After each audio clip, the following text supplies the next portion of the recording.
اور انہی ایام میں ایک روزہ یوم عرفہ کا روزہ ہے، 9 ذی الحجہ کا روزہ۔ اس خاص روزے کے بارے میں ایک تو یہ ہے کہ آپ نے 9 کے 9 دن جو دن گزر گئے، جو باقی رہ گئے، ان میں روزے رکھنے ہیں، اور خاص طور پہ 9 ذی الحجہ کا روزہ رکھنا۔ رسول اللہ صلی اللہ علیہ وسلم نے فرمایا صرف اس ایک دن کا روزہ رکھنے سے 1 سال اگلے اور 1 سال پچھلے گناہ معاف ہو جاتے ہیں۔ 1 سال اگلے، حدیث میں صرف پچھلا ہو نا لفظ تو یہ بھی کافی ہے۔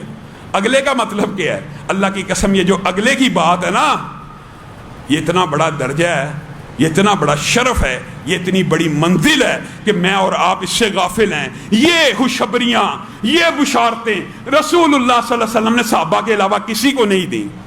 صحابہ کون ہیں؟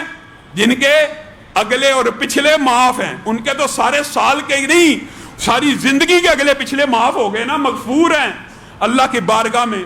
لیکن آپ بتائیے، ایک اہم امتی ہونے کے ناطے اگر میں اور آپ 9 ذی الحجہ کا روزہ رکھ لیں گے، 1 سال اگلے گناہ سارے کے سارے معاف ہیں۔ اب بتائیے اس سے بڑی خوش قسمتی کی بات کیا ہو سکتی ہے؟ اور یہ بھی بات سمجھ لیجئے، ہر بات میں اختلاف بنانا یہ کوئی مستحسن عمل نہیں ہے۔ 9 ذی الحجہ جی ہم نے 8 کو رکھنا، کیوں جی؟ 9 سعودی عرب کے مطابق رکھیں گے۔ وجہ، ظہر کی نماز سعودی عرب کے ساتھ پڑھتے ہو، عصر کی نماز سعودیہ کے ٹائم کے ساتھ پڑھتے ہو، اور یہ کج فہمی اور کم عقلی کی ایک بہت بڑی دلیل بھی ہے۔ کیوں؟ سن لیجئے، آپ کو پتہ ہے کچھ ملک دنیا میں ایسے بھی ہیں جہاں پہ سعودیہ سے قبل چاند نظر آ جاتا ہے۔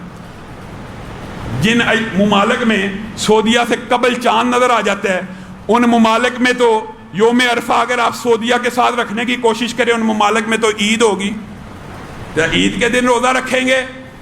مالدیف کے اندر ہمارے قاری نوید الحسن صاحب 2 سال انہوں نے سعودیہ سے 1 دن پہلے روزہ رکھا ہے، 1 دن پہلے چاند نظر آ جاتا ہے۔ برازیل، ارجنٹینا، مغربی افریقہ کے ممالک میں چاند 1 دن پہلے نظر آ جاتا ہے۔ اس کا مطلب ہے یہ کوئی اختلافی مسئلہ تھا ہی نہیں، زبردستی بنایا گیا۔ جی حدیث میں لفظ یوم عرفہ کا ہے، حدیث میں یوم عرفہ کی تاریخ بھی تو طے ہے۔ 9 ذی الحجہ وہی تاریخ جو سعودیہ میں 1 دن پہلے آتی ہے، یہاں پہ 1 دن بعد پہنچتی ہے، تاریخ وہی ہے۔